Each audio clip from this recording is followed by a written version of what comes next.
And that, folks, is our day. Y'all, stay with us. We thought it was all over. You don't know what you're gonna see. This is so nerve-wracking. I don't like this at all. All right, y'all, we're peeking over Matthew's shoulder. You know that's rude.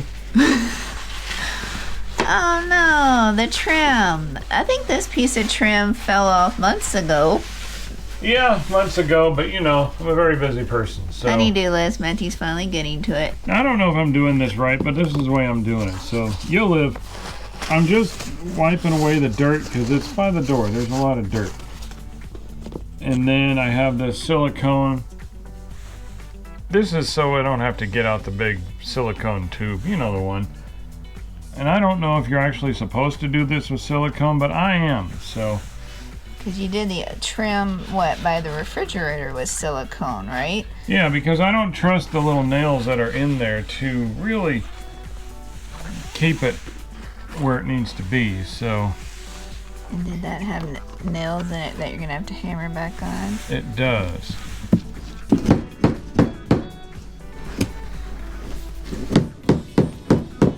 And now, it's like watching paint dry. I'm just going to hold it here for a few minutes. And then, instead of using a brick, Matthew is just using hand power.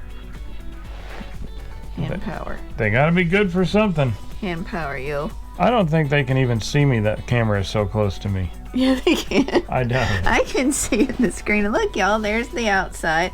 I just want y'all to see that we're working. Takes a while for the camera to adjust by the door. Very convenient. There's the Blackstone.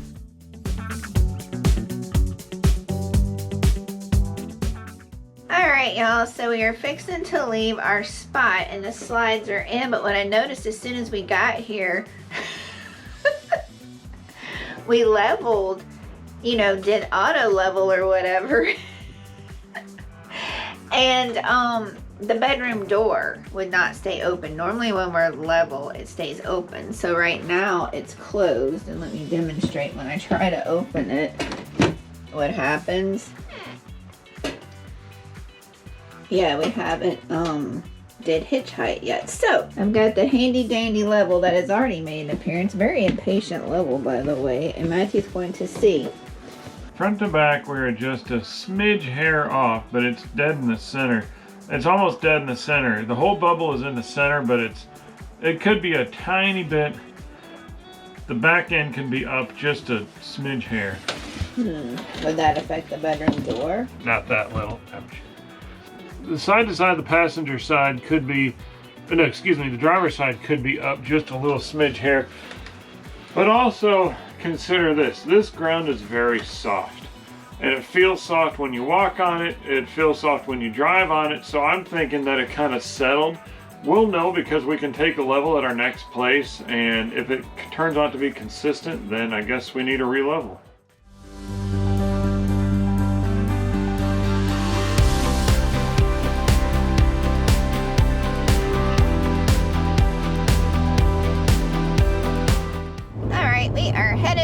To Benson. We really like this park, but we're going there for one night again to do laundry.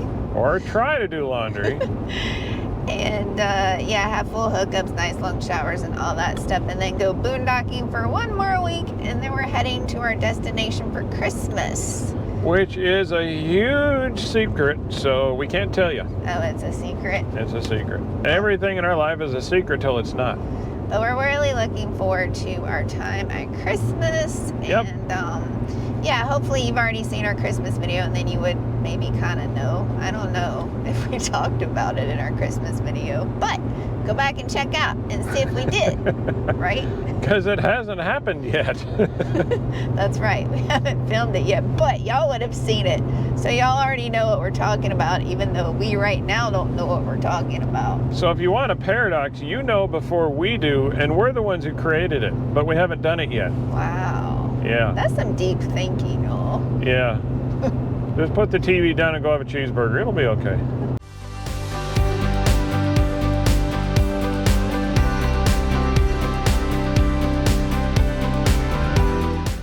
Alright, y'all, we're here at our site here in Benson, and we said we were going to check the level again once we auto leveled.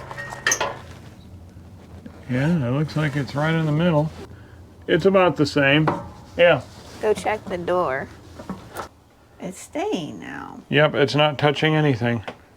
Huh. Why did it move before then? No idea.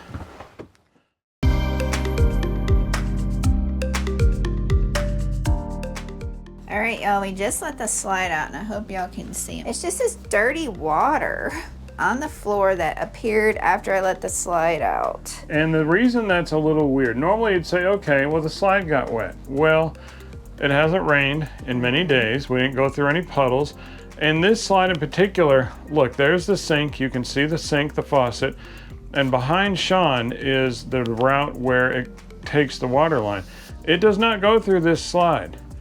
This slide has no water at all, and it's not on the way of any water, because see, there's the back of the rig.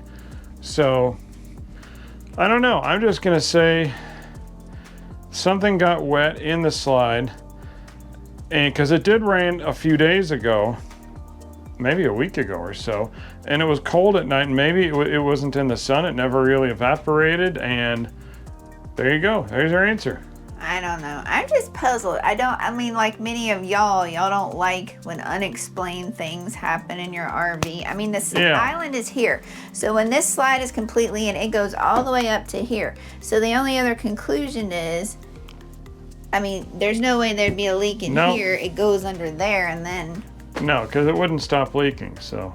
We need to know what y'all think, how this mess happened on the floor. I mean, y'all, you should have seen my eyes. My eyes were just like getting bigger and bigger as the slide was going out. I'm like, what in the world? All right, y'all, we had water here. And Matthew opened the fridge. All right. Do you see that long thing in the back?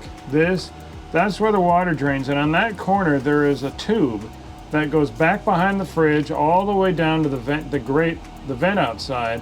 And that tube is clogged somewhere, so we need to unclog it, because when I pulled that out, water started dripping down all over the fridge. So, and I think when we had talked about our fridge problem a couple of times before, some of y'all mentioned in the comments about the tube, and we honestly looked in there, and Matthew's like, I'm just not seeing the tube. Well, he finally found the tube, because I kept thinking, well, isn't there one that goes outside? So we'll look at that, check it out, see what's going on, and we will film it, because this might be a problem a lot of y'all are having.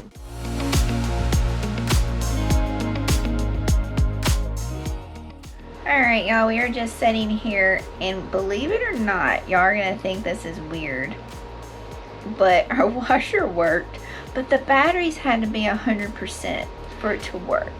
So expanding on that, what she's telling you is the washer has not been working. It's been giving us tons of problems again, even though we're on our second control board. And the batteries to the RV, we just got to a full hookup spot for one night. So we plugged it in, and the house batteries are charging because they're boondocking. It wasn't at 100%, please. So they got up to 100%, and that makes no sense at all to me. I'm not an electrician, but I know enough to know that doesn't make any sense, because our system prioritizes the load before it charges the batteries. So the washer gets everything it needs, the dryer gets everything it needs. That's just the way it is. It's a scientific fact, but for some reason voodoo gets in the mix, and it has to be all crazy, like you have to be at 100%, then it works. It makes no sense, but we are blessed to know how crazy this stupid washer is, because at least we know now. The reason I thought, well, maybe it would work at 100% is because last time we were here, we kept running it just was throwing a fit, so we went to the laundry room, and then that night the batteries were full, but it worked. But I thought there were two reasons. Either it worked because it was at 100%, or less people were using power. Which is what I thought, because Splendid people did tell me, if you're in an area of heavy electricity usage, it might change the sine wave. You know, sine wave, you see electricity that looks like a wave of water, that's a sine wave. And when it's nice and curvy and smooth, that's the way it's supposed to look. That's a pure sine wave. And it may change and not be so smooth and perfect if you get a lot of people running their AC, like in Yuma in the summertime, for example. That was what I was understanding as the reason, because it's Benson, Arizona, it's hot, during the day, even in the wintertime, and that's what Splendide told me. And another thing is if you leave it unplugged for a while. So I knew we were doing laundry today, so I unplugged it yesterday, drove the whole way here with it unplugged, plugged it up when we got here. It threw a hissy because our batteries were at 60%. We got error codes and everything, and I'm like, no. It was, but then once it was 100, because the Splendide does not like to share power, apparently. I'm sitting here thinking, even as whacked out as this crazy explanation is, it's a huge blessing to learn something, because now we know. Now we know, even though it makes no good sense to me, we know. You gotta stand in your head, spin in a circle 12 times, and then make sure the batteries are charged. And if you do that wacko stuff, it'll work. And that is an honest to God blessing, because the more you know, the more you can do things the right way. And if you watched our latest video a few videos back about bad design, it is a bad design because really I don't think it's meant to maybe be in an RV. I don't know. Not meant to wash clothes. I don't know if it would work better if it was stationary and didn't go bouncing up and down the road. I don't know, y'all. But as of right now, if the batteries are 100%, it will work. But then next week it might be something totally different. You might have to stand in your head, turn the other direction. Right. Are you ready to go? I'm ready to go. Let's get it. I'm not ready to go because I like this park. I want to spend more than one night here, and the shower was luxurious. It was. Having an unlimited shower is really a luxury when you don't get to do that every day. The people are so friendly here. As soon as we backed in, the neighbor behind us, hi neighbor. And then when we got back from going to the store, we had another new neighbor pull in. They're like, hi neighbor. So it's a very, very friendly park here. Yes, it is.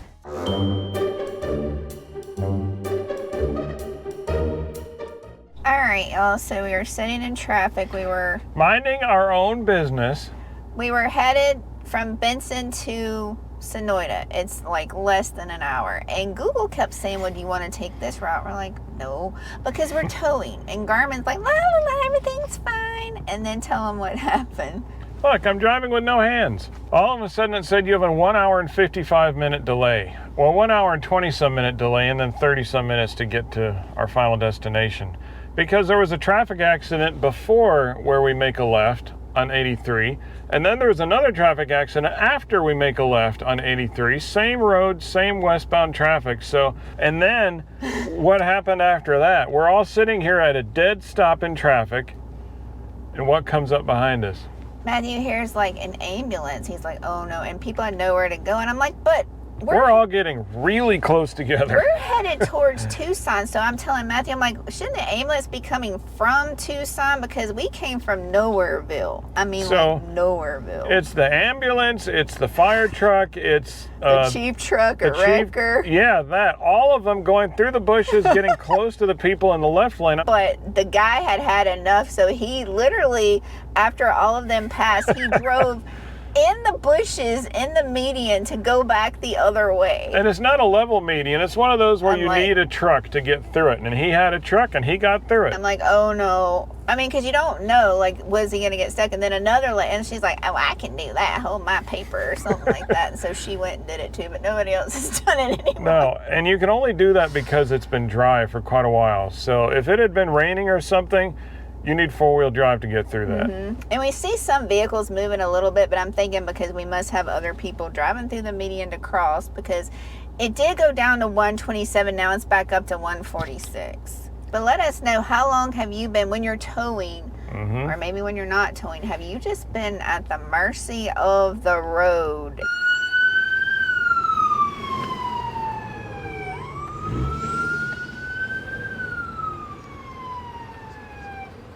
On the wrong side because that's a guardrail. Watch your arm, watch your arm. How are they going to get past the 18-wheelers in the guardrail? Yep.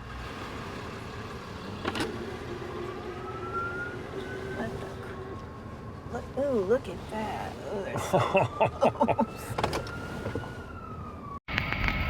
All right, y'all. This is where they're going. You see, the last one is a tow truck, and that's where they're headed. All right, I'm gonna spin you around. That's where they came from. Lord only knows how they got through that mess. And the reason that's a big deal is because they just went on the other side of the road that I'm showing you here, down that thing. So we've had everybody getting on our side, now the other side. What a mess.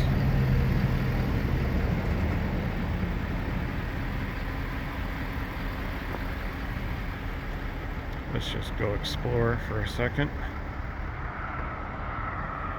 That's the side the fire truck went down.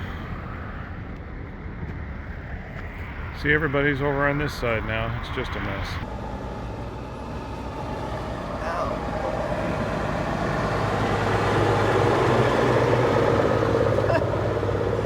I just want out of this. All right, y'all, let me give you a close-up. This is what just passed us. Everybody is doing their darndest around here, and I'm very impressed to try to get left, get right, all of this while we can't move. So let's see him go past this semi, the Schneider truck. If it weren't for that guardrail, he'd be better off. So the driver gets out and he looks, and what I think they're doing, folks, is they're probably trying to, I saw this point person walking down the road, they're trying to move people ahead of these big semis to make sure the semis can move, and the box truck was able to move, the one that says above and beyond delivery. They were able to move. The one behind us, you see big boy behind us in that blue Freightliner, he was able to move over a little bit. Now the Class A wrecker. Man, I'm so glad this happened on not a long travel day. All right, y'all, we all had to scooch over again because this is coming through, and if this has to come through, that tells me there's road damage and property damage in order for them to fix that so we can move.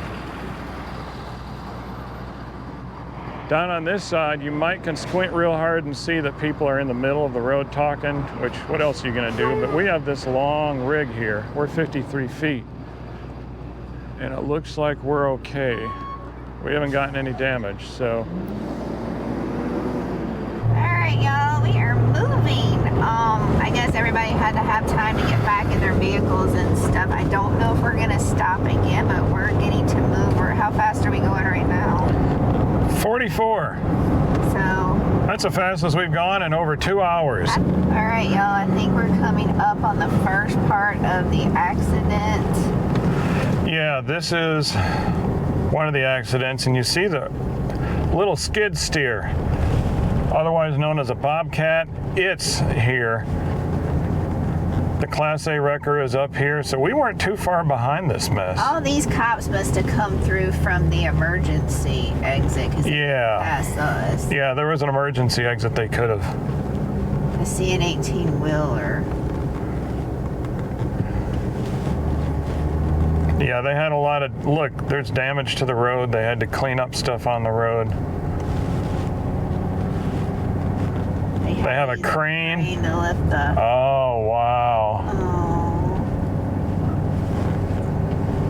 And then there's a SUV right here on the tow truck, see? So y'all, you can pray for these people. Obviously, the person in the SUV needed help if there was anybody in the back seat. And the other thing, y'all, is the truck driver.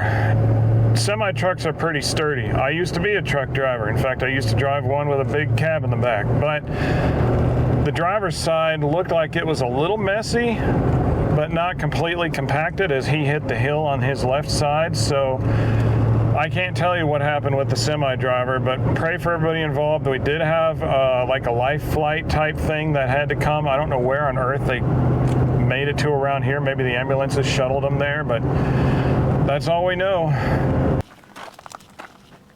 And no one's next door to us, but they have a casita. See, we're site 190. Sides are so wide here, y'all. We really love this park. I don't know if y'all can see, but look at our neighbor behind us has a canoe on their fifth wheel. We've